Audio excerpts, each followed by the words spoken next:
Calcium और vitamin D के अभाव में टूट रही कूल्हे की हड्डी। कूल्हे की हड्डी हमारे जानते हैं कि जो दोनों ओर कूल्हे होते हैं, तो क्यों टूट रही है, उसके पीछे कारण क्या है। अवस्था बढ़ती है, 60-65 की आयु तक व्यक्ति जब पहुंचता है, इसके बाद में ये प्रारंभ से ही अगर कैल्शियम और विटामिन डी हमें मिलती रहे तो हड्डियां हमारी मजबूत रहती हैं।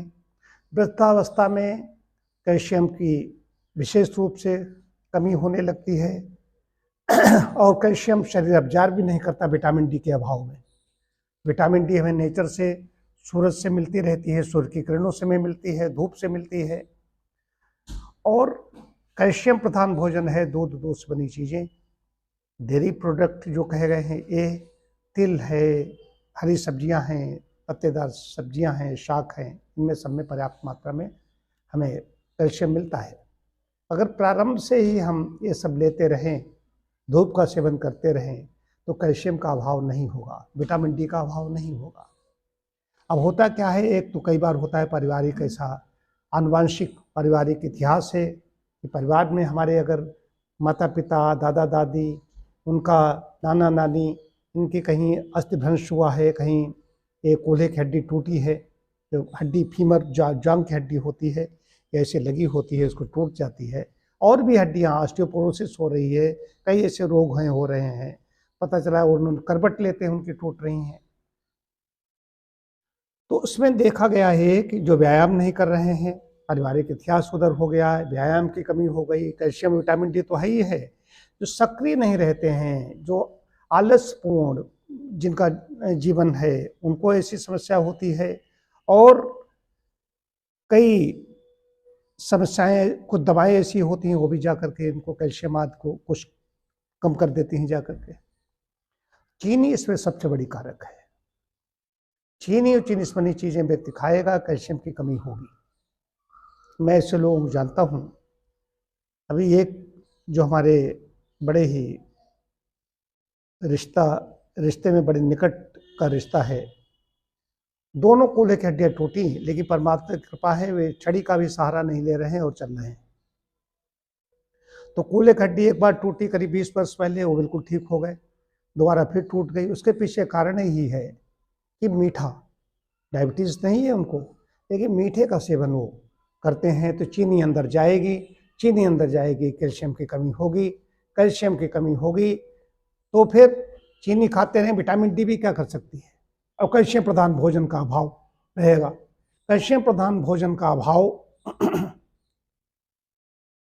ये मुख्य कारण है। तो इसके लिए ही ये प्रारंभ से ही मालिश करें, धूप का सेवन करें। धूप में मालिश करते हैं तो विटामिन डी शरीर बहुत ज़्यादा अब्जॉर्ब करता है। कम समय में ही आधा घंटे 20 मिनट डेली धूप में बैठ लें, ये है। और उसके साथ साथ में वृद्धावस्था में गिरने आदि, ये नहीं गिर जाए, गिरने से भी बचना है, गिरे तो टूटे। तो कैल्शियम की कमी न होने दें, विटामिन डी की कमी न होने दें। और उधर जो वृद्धावस्था के लिए, सुख में वृद्धावस्था कैसे हो, इसके लिए भी कुछ नियमों का पालन करना पड़ेगा, तो बात बनेगी। कूल्हे की हड्डी टूटने के बाद में कई लोगों की मृत्यु हो जाती है। मैं ऐसे लोग जानता हूँ, हड्डी टूटी, उनकी अवस्था ज़्यादा थी और उनकी मृत्यु हो गई। हालांकि मृत्यु तो होती ही है, सभी की होती है, लेकिन इस तरीके से छिन्न भिन्न होकर के शरीर, टूट फूट होकर के शरीर नष्ट हो तो बड़ा कष्टकारी होता है, उस व्यक्ति के लिए भी, उनके परिजनों के लिए भी। तो शुरू से ही ध्यान रखना पड़ेगा। जैसे नींव होती है, नींव जितनी मजबूत होती है, उस पर तमाम अट्टालिकाएँ बनती चली जाती हैं। तो प्रारंभ में जो माता पिता की जिम्मेदारी रहती है शिशु का, शैशवावस्था में चीनी से बनी चीज़ें, जो बचपन में अगर बच्चों को चीनी दी जा रही है तो कालांतर में उसे परेशानी होगी।